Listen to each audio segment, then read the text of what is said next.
جامعة محمود الماطري أول جامعة خاصة مختصة في العلوم الشبه الطبية. جامعة محمود الماطري، الامتياز والالتزام. Bonjour à tous et bienvenue au cycle de conférences Retour sur la médecine arabe et tunisienne organisé par le laboratoire Assilia Paula de l'université Mahmoud El-Matri. Nous poursuivons aujourd'hui notre voyage au cœur des savoirs, des acteurs et des pratiques du soin dans le monde arabo-musulman et en Tunisie en particulier, avec cette fois-ci le personnage de Aziza Othmana. Aziza Othmana, la femme, réputée pour ses œuvres de bienfaisance, et Aziza Othmana, l'institution hospitalière qu'elle a fondée et financée, le Bimaristen Al-Azafi. L'étude de l'hôpital Al-Azafi, plus ancien hôpital en exercice, transféré à Setri et qui porte depuis 1960 le nom de Aziza Othmana, ainsi que ses différents aspects, le soin, les actions sociales, la recherche, apporte un éclairage sur l'histoire de l'hôpital comme institution en Tunisie et l'histoire de l'exercice de la médecine en Tunisie. Je remercie encore une fois le docteur Hamza Saddem, chirurgien orthopédiste, professeur émérite à l'université Tunis El Manal et historien de la médecine tunisienne, de nous offrir ce portrait d'une grande figure de notre patrimoine historique, social et scientifique. Aziza Othmana, la femme, la mécène et l'institution. La femme. Aziza Othmana, c'est Aziza bint Ahmed bin Othman Dey, princesse tunisienne appartenant à la dynastie bélicale des Mouradites, est née au XVIIe siècle. Elle est la fille de Ahmed Dey et petite-fille de Othman Dey. Othman Dey, c'est un grand Dey. C'est un Dey qui a pacifié et organisé le pays. Il modélisa la flotte, renfloua le trésor public et surtout, il reçut la dernière vague des Andalous renvoyés d'Espagne. Et il accueillera ces Maurices qu'il installera dans les différentes régions de la Tunisie. Aziza Othmana va grandir dans le palais de son grand-père, le palais de Othman Dey, qui se trouve non loin de la mosquée El Jadid, rue des Tinturiers. Elle reçut une éducation privilégiée par des professeurs érudits. Son père la maria à Hamouda Bacha Bey de la dynastie des Mouradites. Elle quitte le palais et va donc habiter auprès de son mari. Et là, nous avons deux photos de Hamouda Bacha, l'une en noir et blanc et l'autre en couleur. Hamouda Bacha est le fils de Mourad Bey et d'une odalisque d'origine corse du nom de Yassine. C'est un souverain bâtisseur. Il fait notamment édifier des souks de la Médina, Dar Hamouda Bacha, Dar Bey, et en 1655, il construira la mosquée Hamouda Bacha que tout le monde peut visiter à l'entrée de la Médina. En effet, voici Dar Hamouda Bacha, Dar Bey, place du gouvernement, siège du gouvernement aujourd'hui, et la mosquée Hamouda Bacha, quand on descend de la place du gouvernement vers la porte de France, eh ben, on va retrouver très rapidement après les souks la mosquée de Hamouda Bacha. Aziza Othmana a vécu donc pendant la période turque de la Tunisie. Il faut savoir que cette période turque se situe entre la période hafside et la période husseinite. La période hafside qui a duré 343 ans et va finir par un appel fait par un hafside aux Espagnols. Et l'occupation espagnole durera en Tunisie 39 ans et il y aura de contre-attaques à cette occupation espagnole, aussi bien italienne que turque. Puis les Turcs vont vaincre et on va avoir une période turque qui va durer de 1574 à 1705, soit 131 ans. Et elle sera relayée par la période husseynite. Cette organisation administrative de la période turque, il y avait un pacha, appelé le sultan, des janissaires, 100 janissaires commandés par un dey, et les 40 dey étaient commandés par l'Arabe. Et les bourgs bachi, qui étaient des officiers supérieurs, formant le diwan, et il y avait un bey, officier supérieur, chargé de collecter les impôts. Cette période turque de 131 ans va être marquée par des querelles entre janissaires, bey et dey, et qui vont à tour de rôle prendre le pouvoir. Le pacha et les janissaires prendront le pouvoir pendant 17 ans.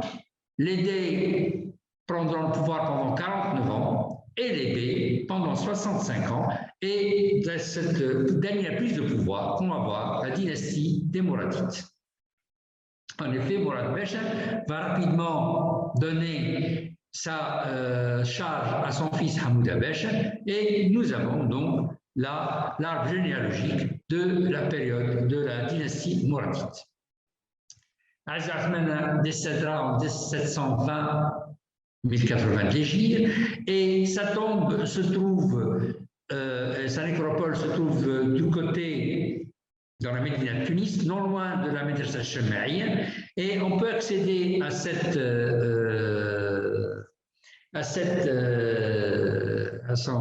sa tombe par Nassid ibn Arous. Et là, vous voyez sur la gauche des femmes qui rentrent donc dans la nécropole de Aziz Othman. Et là, nous sommes dans le Sedar, la partie centrale, et tout à fait au fond, nous avons la porte, et derrière cette porte se trouve la nécropole d'Aziz Othman. Elle jouxte en arrière la mosquée de Hamouda Becha El Mouradi. Aziz Othman est la mécène. Vers la fin de sa vie, Aziz Othman va franchir l'ensemble de ses esclaves et constituer en Hbs la totalité de ses biens. Elle avait plus de 90 000 hectares répartis dans tout le pays. Elle va attribuer ses fonds aussi bien pour affranger les esclaves que pour acheter les prisonniers, que pour construire des trousseaux de mariage et jeunes filles. Et surtout, soutien aux indigents de l'hôpital Al-Azefi. Il faut savoir simplement que étymologiquement, l'Hbs Waqf signifie emprisonné, Habasa Yahbs emprisonné, et Waqf Waqafa, immobilisé. C'est un acte de piété avec pour objectif Maslaha al-Amma, l'intérêt public. L'Hbs aurait pour fondement un hadith du prophète. L'imam al-Bukhari, dans son recueil des hadiths, rapporte de Omar ibn Khattab le hadith suivant.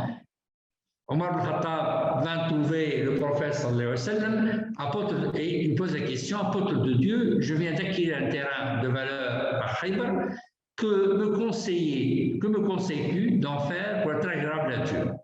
Et le prophète lui répond: tu pourras, répondit, immobiliser les fonds de ce terrain de façon à ce qu'il puisse être ni vendu, ni donné, ni transmis en héritage, et distribuer les revenus, et distribuant les revenus aux pauvres et aux bonnes œuvres. Donc, l'Hbs dans le droit musulman est un acte inaliénable. Il est définitif. Et ces bénéficiaires peuvent être n'importe qui, peuvent ne pas exister, ce sera des générations futures qui viendront ensuite. Donc, il y a deux types d'Hbs, il y a l'Hbs public et l'Hbs familial. L'Hbs est basé sur le transfert de droits de jouissance. Étant confiés à Dieu, les biens Hbs ne sont la propriété de personne, ni même de l'État, puisque d'un côté, ils cessent d'être une propriété privée dès leur constitution Hbs. Selon les jurisconsultes de droit islamique, la propriété du Hbs est entre les mains de Dieu. Et un docteur musulman accompagne l'Hbs à une maison bâtie par Dieu et dans laquelle les élus du constituant viennent successivement habiter pendant le voyage de la vie. Alors, le donateur doit avoir la capacité juridique de constituer l'Hbs.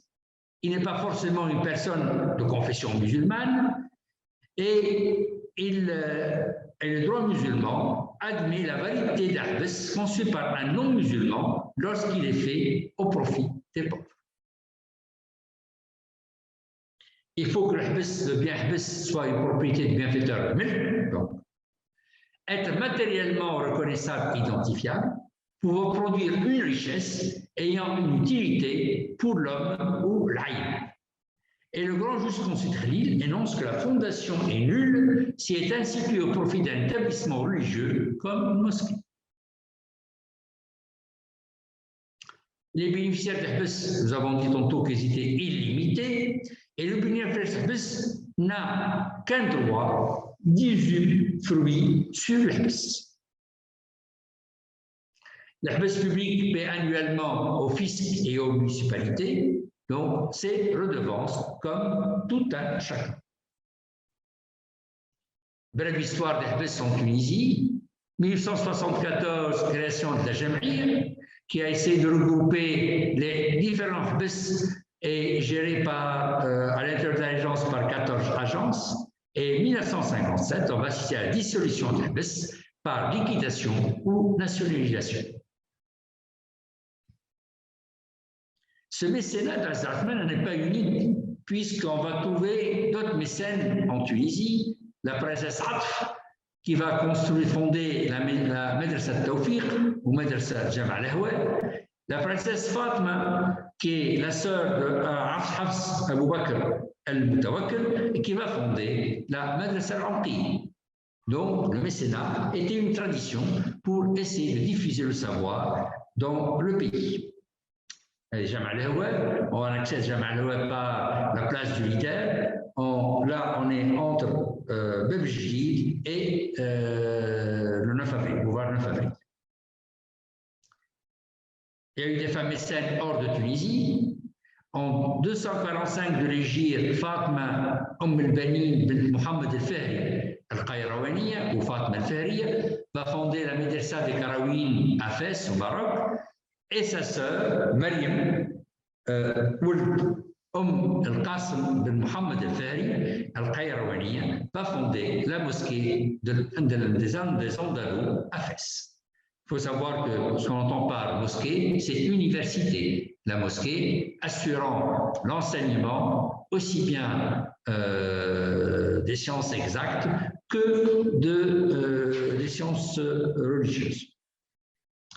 Alors la question est intéressante, vu que le monde musulman est un monde vaste et que dans les pays musulmans, il y avait plusieurs populations qui habitaient, et que ces populations avaient des étudiants, et la question qui se posait dans ces médersas et mosquées universités, dans quelle langue se déroulaient les enseignements.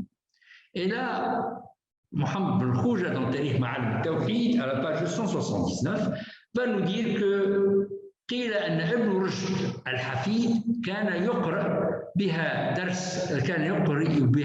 درس الحكمة لما يعيده ثم يعيد باللغة اللاتينية لتلامذته من النصارى الذين يفهمون العربية. Donc, le petit-fils d'Ibn Rushd enseignait donc dans son école en arabe et en latin. Lui, il était en Andalousie. À Bagdad, ça devait être en d'autres langues. Donc, les étudiants des différentes ethnies formant l'empire musulman avaient accès à l'enseignement et on s'arrangeait pour parler dans leur langue. L'institution, Aziz Athmane, l'institution. Il faut savoir, si on retrouvait Aziz Athmane aujourd'hui, on demandait de montrer l'institution à laquelle elle avait destiné sa baisse, elle nous emmènerait automatiquement à l'hôpital Azzafine, pas à l'hôpital Aziz Athmane, qui va secondairement, ce que nous connaissons aujourd'hui, remplacer l'Azzafine pour exiguïté d'espace. Le testament qu'elle rédige la décision en effet de tout ce qu'elle possède. Et elle fonde des participe au financement en 1662 de l'hôpital l'Azzafine et qui sera transféré, donc, comme je disais tantôt, en 1879 par Sadr Bey à l'hôpital Sadiki, d'où l'appellation d'hôpital Sadiki, actuellement hôpital Aziz Athmane. Donc, Aziz Athmane, c'est deux hôpitaux. Si on va parler du legs d'Aziz Athmane, l'Azzafine en 1662, Sadiki en 1879. Tous ces deux hôpitaux, on le voit très bien sur la carte, sont dans la Médina, à l'intérieur des remparts. Là, nous avons en haut et à droite l'hôpital Azzafine, en bas et à gauche l'hôpital Aziz Athmane. Ce qui est intéressant, on ne va pas détailler ces institutions parce qu'il faudrait une autre conférence. Ce qui est intéressant, c'est de prendre dans ces hôpitaux les statuts de ces deux hôpitaux et deux points particuliers de ces statuts, le respect de la dignité humaine et le culte de l'hygiène. statut de l'Azefine et le statut d'Azarfman vont insister sur le respect de la dignité humaine et du culte de l'hygiène. Pour la dignité humaine, النص نتاع ستو مستشفى العزافين ولا فرق في المريض والجريح أن يكون عربيا أو عجميا تركيا أو غيره. Donc, il n'y avait pas de distinction, c'était un malade, c'était un homme. Donc, selon Adini à l'hôpital, tous les hommes malades sans distinction ni de race ni de religion. Il faut savoir que nous sommes au XVIIe siècle et dans certaines autres contrées, le facteur religieux était très important. Dans certaines contrées, les protestants n'étaient pas admis dans les hôpitaux catholiques et les catholiques n'étaient pas admis dans les hôpitaux protestants. Sur le plan hygiène, un point est important. Nous avons le statut. Ce qui est important, c'est que ces hôpitaux avaient un statut officiel écrit devant Adoul. C'est l'organisation hospitalière et nous avons la grille des salaires. Et dans cette grille des salaires, nous avons le plus grand salaire est attribué au médecin, un médecin compétent, puis nous avons les 5 membres de constituant l'hôpital, l'économe, le surveillant, qui avaient un salaire moindre, sauf le préposé à l'hygiène, qui percevait absolument le même salaire que le médecin, partant du principe que les deux agissent sur la santé, l'un en traitant la maladie et l'autre en prévenant par l'hygiène et la propreté l'apparition de maladies nosocomiales. En effet, nous voyons très bien sur ce schéma que le salaire du médecin et le salaire proposé à l'hygiène sont identiques et sont différents du surveillant, de l'économe et du cuisinier. Ces hôpitaux vont avoir une autorité au point qu'on va demander une demande d'emploi. En 1837, sera formulée par le consul de France pour un poste de chirurgien dans ces hôpitaux. L'hôpital l'Azefine exigu, 50 lits, va transférer dans une des casernes de Tunis, est transformé en Mustashfa Aziz Rahman, en Mustashfa Sadri, et il va être inauguré en grand pont par Sadr Bey et tous les membres du gouvernement. Pour accéder à cet hôpital, on a 2 trajets, soit par les Médina, et là on sort Souk el-Bey et on va devant la mosquée de Youssef Dey, et tout à fait au fond, nous tombons sur Aziz Rahman, derrière nous, le Berk. Soit on accède directement par la place de la Kasbah en laissant sur la gauche Tourbotlaz, et là c'est la grande place de la Kasbah, et on entre directement à l'hôpital Assaf. L'hôpital Sadiki Azarfman aura lui aussi un statut, on le voit très bien en facsimilé derrière, et ce statut sera publié au journal officiel et comportera 41 articles. Il faut savoir que les statuts hospitaliers naîtront en Occident qu'en 1957, 1662-1957, il y a un décalage de 3 siècles et demi. Et ce qui est important dans ce statut de 41 articles, c'est que le tiers des articles porte sur le droit et devoir du malade, le tiers droit et devoir du médecin, et le tiers concerne droit et devoir de l'administration. La France, en arrivant en Tunisie, aura difficulté, n'ayant pas de statut hospitalier pour l'hôpital civil français, elle va en fabriquer 3 statuts, mais dans aucun des statuts, ni le médecin, ni le malade n'est cité. Le point qui est important, et je disais tantôt, le culte de l'hygiène, dans ce statut, 6 articles seront relatifs à l'hygiène et 6 articles relatifs à la vaccination antivariolique. Il faut savoir que la vaccination antivariolique était obligatoire et légiférée en Tunisie en 1879. Il faut attendre en France 1906 la séparation de l'Église et de l'État pour voir la vaccination antivariolique s'installer. Et voici donc l'organisation de l'hôpital. Et ce qui est important à noter, c'est que les lits sont des lits individuels. Secteur homme, secteur femme, cuisine et laverie et pharmacie, apothicaire. Un article très important dans ce statut, c'est l'article 8 sur le plan hygiène. Cet article stipule à leur entrée à l'hôpital, les malades quitteront leurs effets d'habillement et porteront les vêtements fournis par l'établissement qui reprendront leurs vêtements à leur guérison.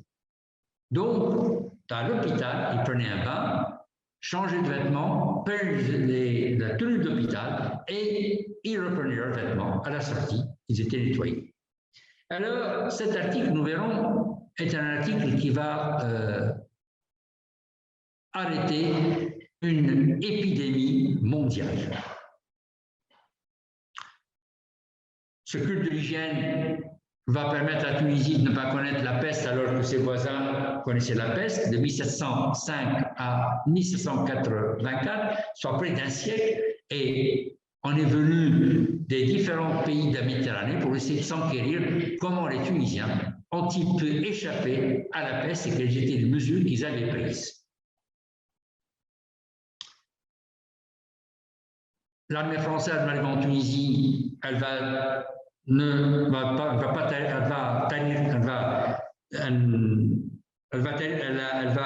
louer ce pays, cette institution. Les différents médecins de la colonisation ne trouvent pas les affections qu'ils ont rencontrées en Algérie. La situation sanitaire est totalement différente, sauf qu'ils ont oublié de dire qu'ils étaient là-bas depuis 50 ans. Et c'est général à travers tout le pays, que ce soit Sousse ou le sud du pays, la variété morale et la salubrité est d'une grande teneur. Et on va même écrire que l'hôpital Sadi-Kazafma est un grand complexe sanitaire, et ça c'est rapporté par Falgas en 2007. Des travaux d'extension et de restauration ont été entrepris dès l'année de sa fondation en 1919 et au cours des années 1890. Ce qui avait permis de considérer l'hôpital pour l'époque comme un grand complexe sanitaire. Il va être aussi considéré par la dame en 1897 comme un hôpital polyvalent, on traite tout. On a même écrit à son propos qu'il s'agit d'un établissement très proprement tenu et fort bien aménagé. Il sera un peu le centre de visite des officiels qui étaient reçus en Tunisie, et deux présidents de la République française visiteront donc au cours de leur séjour en Tunisie l'hôpital Al-Zafman. Là, je cite le président Mitterrand et le président Doumergue. Cet hôpital était organisé en collaboration avec l'Institut Pasteur, des travaux de recherche, et avait donc un travail soutenu entre Aziz Rahman ou Sadiki et l'Institut Pasteur. Et il était loué pour son éducation sanitaire. En effet, on le considérait comme un pionnier, ayant contribué à l'évolution de la perception du domaine de la santé par la société. Il sera décoré de la Légion d'honneur en 1910. Le mercredi 1er juin, le résident général s'est rendu à l'hôpital civil français et à l'hôpital Sadiki pour remettre les distinctions honorifiques accordées par le gouvernement de la République. Il sera de nouveau décoré en 1925 et Lucien Saint décorera ce Sadr Ben Hamma qui était médecin toléré à l'hôpital Sadiki de la Légion d'honneur. Et on va louer le personnel hospitalier qui était courageux, compétent, et c'est grâce à son courage et son dévouement que l'épidémie a pu être maîtrisée en Tunisie. Mieux que ça, le président Gaston Doumergue va venir en consultation et sera traité à l'hôpital Sadiki en 1931 et il notera « Non, Gaston Doumergue, entré le 11 avril 1931, sorti le même jour, guéri par le docteur Brown. » Cette consultation désavouait le rapport Pichon. Le rapport Pichon fait en 1910 où il dit qu'il ne serait pas possible en effet de grouper les malades indigènes, aussi bien musulmans, israélites et les Européens. Son gros problème, c'était une question de viande. Juifs et musulmans avaient un rite spécial pour consommer la viande, chose qui était difficile pour M. Pichon, donc de pouvoir mettre dans un hôpital des Français et des Tunisiens, aussi bien musulmans que juifs. Je disais tantôt l'article 8, l'article 8 va permettre l'arrêt d'abord de l'épidémie de typhus et l'obtention du prix Nobel de 1928. Ce prix sera octroyé donc à Charles-Nicolle en Tunisie et comme il disait lui-même, ses observations sont parties de l'hôpital Aziz Athmane parce que Charles-Nicolle étant venu avec un concept pasteurien, la vaccination, un concept de l'hygiène par l'air, et il va découvrir que ce n'est pas la vaccination, et ce n'est pas l'hygiène par l'air, mais c'est l'hygiène par l'eau et le changement de vêtements de l'hôpital Aziz Athmane qui va arrêter le typhus, et ceci va être un élément important puisque l'épidémie était une épidémie internationale. Alors la question qui se pose, d'où viennent ces fondements de la dignité humaine sur l'hygiène et sur l'efficacité médicale? Nous sommes 1179, Azafi 1163. Est-ce qu'en si peu de temps, ou bien on a pu développer ces axes de la dignité, développer une hygiène performante et avoir une médecine efficace? Eh bien, il faut savoir tout simplement que ces éléments, dignité humaine et hygiène, sont les bases de l'efficacité des médecines beaucoup plus antérieures. Elle est montrée à Kérouan et encore plus antérieure à Carthage. En effet, comme dit Khaldoun, le présent continue le passé. Dignité humaine et hygiène à Carthage. Un vers célèbre retenu depuis l'Antiquité comme étant la définition de l'humanisme, nous le devons à Thérèse, au IXe siècle avant Jésus-Christ. Je suis un homme et j'estime que rien de ce qui est humain ne m'est étranger. Appuyé ajoutera, en 148, ce qui fait avant tout la supériorité des dieux sur les hommes, c'est qu'ils n'ont besoin de rien pour leur usage. Ainsi, nous-mêmes, moins nous avons besoin, plus nous sommes semblables aux dieux. Au nom de cette dignité, 3 martyrs femmes carthaginoises seront immolées par Rome. Sainte Félicité, Sainte Perpétue et Sainte Gertrude. Sainte Perpétue, son enfant à la main, remettra à son père pour descendre dans la fosse au lion. Et n'ayant pas pu être tué par la vache qu'on lui avait lâchée, on va l'achever par le fer. Et Sainte Gertrude est actuellement la sainte de Calenzana, et tous les 25 mai de chaque année, l'évêque de Corse sort en pèlerinage Sainte Restitude à travers toute la Corse.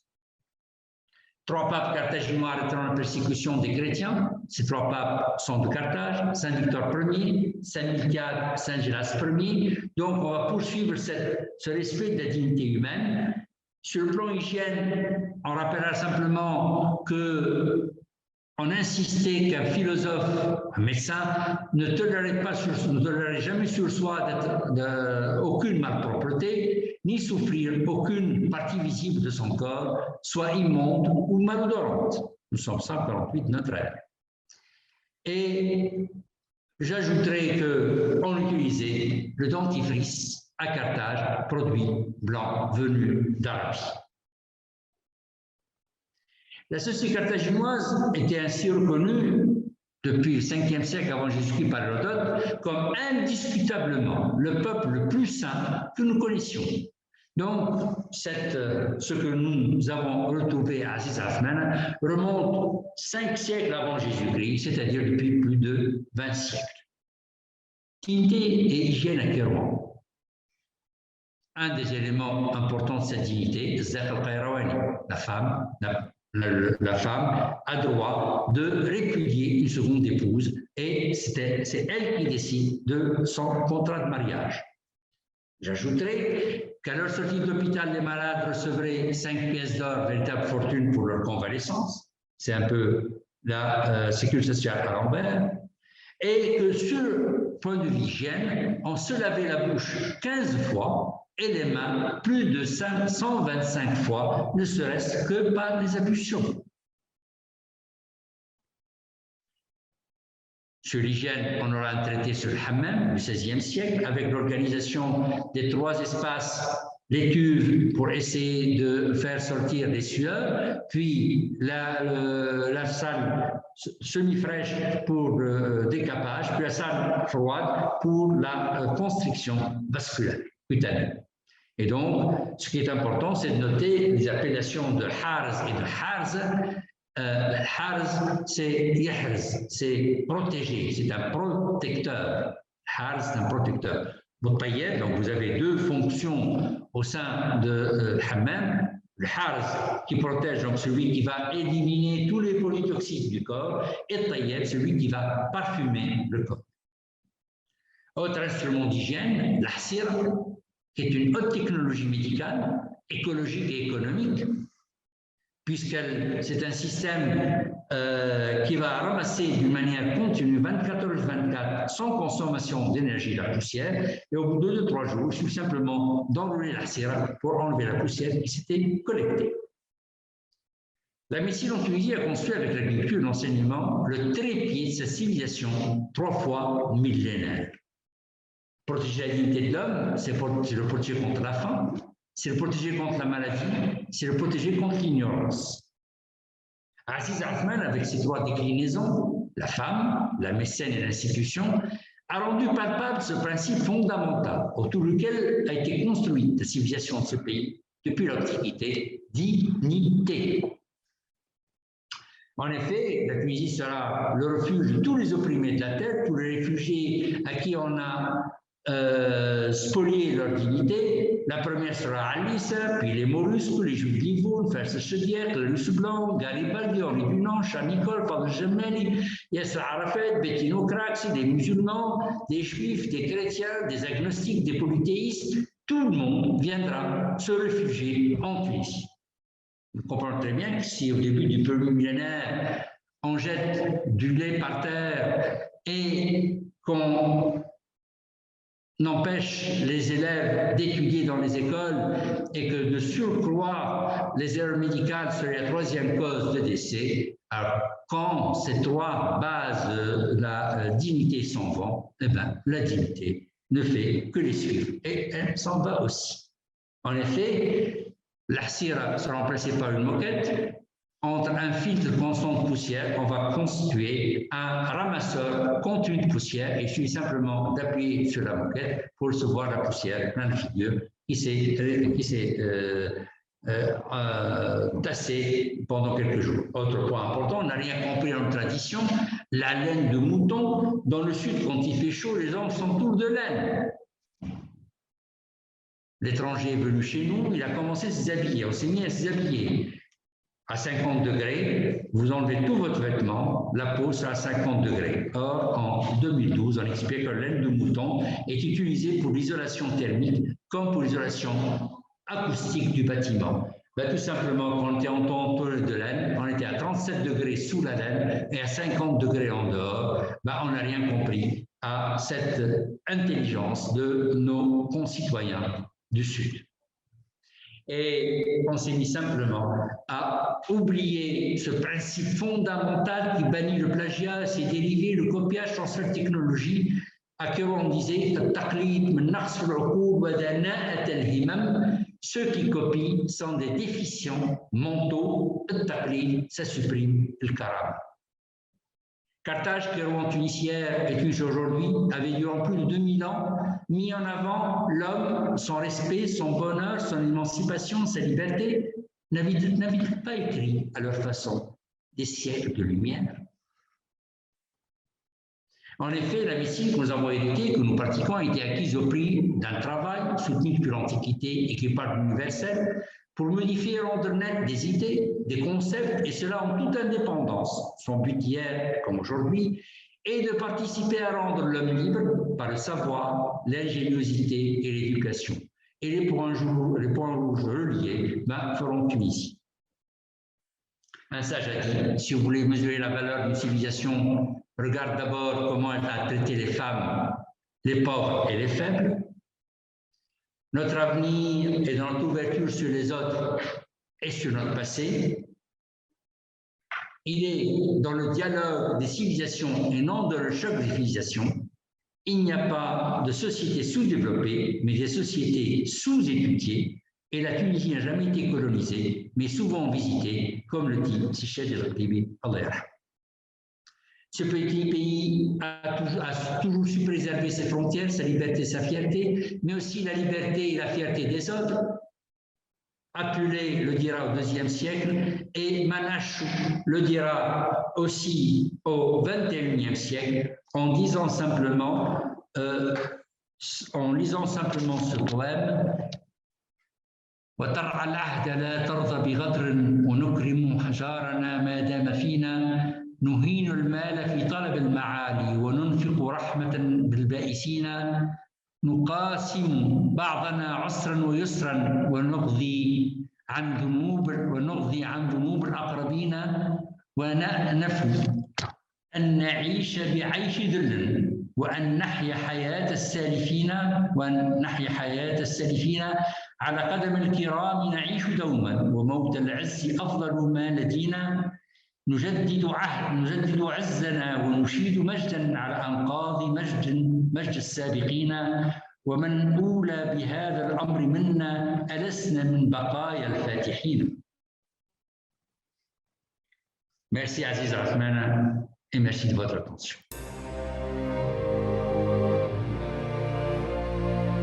هوني قيدت وتحلت قدامي ببان حياتي.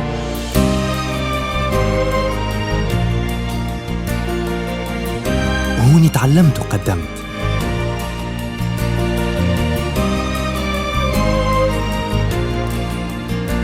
هوني تعرفت عليها، هي حبي وغرامي.